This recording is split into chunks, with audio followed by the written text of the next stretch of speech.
Hello guys, good morning! Ito, isang maulang umaga dito sa Hong Kong. Ayan, pinaakyat ako ni Madam.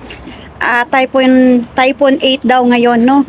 So, pinapacheck dito ang mga gamit na baka lumipad, no? So, yung mga lilipad. So, check natin. Ito, pinasok ko na to sa loob, tinanggal na naman. Siguro magaan lang pa naman to. Ang dali pong lumipad. Kaya ito pinapasok ko din sa loob ng trampoline. Para kahit lumipad, ay sa loob. So, yun, nakatali naman yung trampoline. Yung mga halaman na lang, ibababa ko yung ibang halaman no, kasi pag humangin, mabagsak siya. Ayan, mga halaman ko. So, ito nasa ibabaw, ay ibababa ko na lang. So far, hindi naman masyadong malakas siguro. Ayan, maulan lang. Siguro galing na naman tong Pilipinas, no? Ayan.